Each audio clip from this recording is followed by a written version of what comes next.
गांव रसूलपुर छोटा सा लेकिन बड़ा प्यारा गांव था। मिट्टी की खुशबू, पगडंडियों पर बैलगाड़ियां, चौपाल पर ताश और बच्चों की किलकारियां, हर कोने में देहात का स्वाद भरा था। गांव में रहते थे पंडित हरिराम। उम्र करीब 60 साल, माथे पर बड़ी सी तिलक की लकीर, शरीर दुबला लेकिन चेहरा हमेशा मुस्कुराता हुआ। पंडित जी बहुत पढ़े लिखे नहीं थे, लेकिन उनके पास था अनुभव और मजाक से भरा ज्ञान। गांव के लोग कहते थे, पंडित जी आप तो गुस्से में भी हंसते हैं, और पंडित जी हंसकर कहते, भाई जब मौत भी मुस्कुराते हुए आ सकती है तो जीते जी क्यों मुंह फुलाएं। एक दिन गांव का शरारती लड़का गुड्डू उनके पास आया।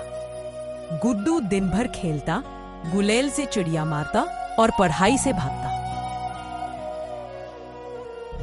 पंडित जी मेरी अम्मा कहती हैं पढ़ाई करो, लेकिन किताब खोलते ही नींद आ जाती है।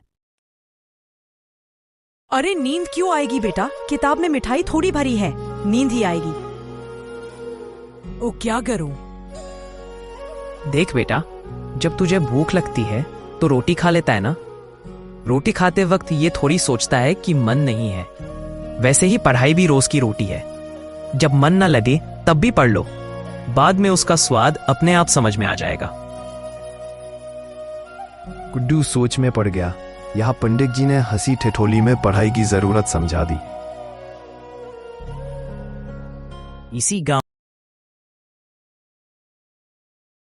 उसी दिन गांव का राम सिंह अपनी पत्नी के साथ बहस करता हुआ चौपाल पहुंचा। पंडित जी ये घरवाली तो दिन रात बकबक करती रहती है, मेरा जीना मुश्किल कर दिया है, कोई उपाय बताओ। पंडित जी ठहाका लगाकर बोले, अरे भाई, भगवान ने औरतों को बोलने की मशीन बनाया है। मशीन से डरना नहीं चाहिए, उसे काम पर लगाना चाहिए। गांव वाले हंस पड़े। पंडित जी, हाँ उसे बोलने दो, लेकिन काम के बारे में। जितना वो बोलेगी उतना ही घर चमकेगा, फिर तुझे झगड़े की जगह चैन मिलेगा। यहां भी हंसी में छुपी थी परिवार को संभालने की सीख। कुछ दिन बाद गांव का बनिया धनराज उनके पास आया। पंडित जी मेरा मन कभी भरता ही नहीं, जितना कमाऊं उतना और चाहने लगता हूं। पंडित जी ने पास में बैठी बिल्ली की ओर इशारा किया और बोले, देखो धनराज, ये बिल्ली हमेशा दूध चाटने की सोचती है। जितना मिलेगा उतना पी जाएगी, फिर भी म्याऊं म्याऊं करेगी, लेकिन उसके पेट से ज्यादा कभी नहीं भरता। इंसान भी ऐसा ही है, लालच का पेट कभी नहीं भरता। गांव वाले ठहाका लगाने लगे। धनराज शर्मा गया, लेकिन उसकी आंखों में सीख उतर चुकी थी। गांव के कुछ छोटे बच्चे आए। पंडित जी आप हमें कहानी सुनाओ। पंडित जी हंसते हुए बोले, ठीक है बेटा, लेकिन कहानी मजेदार भी होगी और सीख भी मिलेगी। उन्होंने किस्सा सुनाया। एक बार एक कौवा और तोता लड़ने लगे कि कौन ज्यादा अच्छा गाता है। दोनों ने खूब शोर मचाया। अंत में जंगल के सारे पक्षी परेशान हो गए। तब चिड़ियों ने कहा, भाई अच्छा गाने से ज्यादा अच्छा है कि दूसरों को चैन से जीने दो। बच्चे खिलखिलाकर हंस पड़े। शाम को जब गांव वाले चौपाल पर जमा हुए तो पंडित जी ने कहा, भाई लोगों, जिंदगी में हर मुश्किल को हंसकर झेलो। गुस्सा करने से परेशानी बड़ी होती है, लेकिन हंसी से आधी हो जाती है। गांव में तालियां बजी। सबको समझ आ गया कि पंडित जी की हर बात चुटकुले में लिपटी सीख होती है। पास भी गांव का एक और पुजारी पंडित जी से ईर्ष्या करता था।